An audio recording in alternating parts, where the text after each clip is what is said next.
What are we doing here? And where are we gonna go? It's like we just woke up one morning and then it's welcome to the show. Don't ask any questions, just go with the flow. Make as much money as you can and try your best not to get broke. Copy everything you see on the TV, from the hairstyles to the clothes, and don't think too often, just do exactly as you're told. And if you ever get confused, then just turn towards the alcohol. You'll still hear your thoughts, then just turn up the radio as you learn to live a lifestyle of drugs, sex, and rock and roll. But in all honesty, I just need to know, is there more to the cycle than growing and getting old? Living and dying just to leave behind a happy home and a whole lot of property that somebody else is going to own. I just really need to know before the casket's closed, 'cause I'm not willing to gamble with my soul, nor am I ready to take any chances. These are just simple life questions and I'm just searching for some answers. Like, what are we doing here? And what is our purpose? How did we get here, and who made us so perfect? And what happens once we go, or is this world all really worth it? Questions we don't answer because apparently we don't really have to. There's no purpose to this life and our existence is merely natural. Then in that case, please let me ask you, did you create yourself, or was it somebody else who had fashioned you? 'Cause you're a being that's impeccable, faultless and unparalleled. You're a product of supreme intelligence and I'm merely being rational. For there isn't a camera on this earth that can come close to the human eye, nor a computer that can compete alongside the human mind. And if the whole world was to come together, we wouldn't be able to create a single fly. So many signs, yet we still deny. As science tries to justify that all this could come from none, when it's a simple sum. 0 plus 0 plus 0 cannot possibly ever give you 1. So from where did all this order come?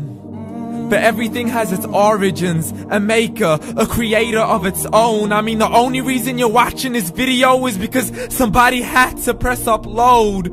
So we can believe in the Big Bang, but I'd rather believe in He who caused it to explode. Allah, the creator of everything along with every single soul. The ever-living, the master, the only one who is in control. Unlike his creation, beyond our imagination. And no, he's not a man, nor does he have any partners in association. He's on his own. And no, he did not ever leave us alone. Just like every manufacturer, he left us with an instruction manual. The Quran and Islam, and I'm sorry to jump to conclusions, but it's the only one possible. The only definition of God is the one and only supreme being. It's logical, a book with 0 contradictions, with miracles that are both scientific and historical, all revealed over 1400 years ago. Like the detailed description of the human embryo. The descriptions of the human embryo in the Quran cannot be based on scientific knowledge in the 7th century. To the mountains as pegs holding firm the earth below, and the 2 seas that don't mix in a complete separate flow. To the planets in orbit, alternating night and day as they stay in flow. The expansion of the universe and the creation of everything from H2O.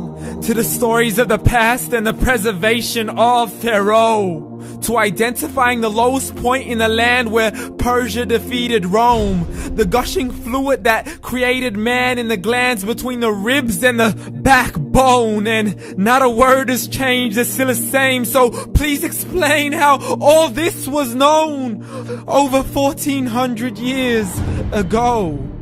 To a man who couldn't read or write as he would recite whatever the angels spoke. And if you still don't believe, please try to come up with something that's even close. But you can't, so we took God as a mockery and his messengers as a joke. Muhammad could not read or write. How's somebody who can't read or write gonna start a religion? Dismissed his scriptures as legends and tales of the ancient folk as we live life according to our whims, desires, and hopes. saying this life is the only home we will ever know. We will live then die, then simply turn to bones. YOLO! Correction, after the grass dies, the rain arrives and it regrows, and Allah promises to do the same thing to your very soul and bring you back from your very fingertips to your toes, as the all-seeing supreme being watches us so close, and we are surely being tested in our wealth, our health, and our self, and everything that we've been blessed with. So believe, for we will surely be resurrected and be brought back to our Lord and account for every single deed, as He hands us our books and orders us to read. From the bad to the good and everything in between. You yourself are sufficient for your own accountability, so don't be mad at me. You are the one who thought He wouldn't come back to me. I gave you a whole life long to search after me, but you were busy in all that which was temporary. So read, and glad tidings to all those who believed. And if you disbelieve, read. And don't let that day be the first day you find out what your life really means. Read.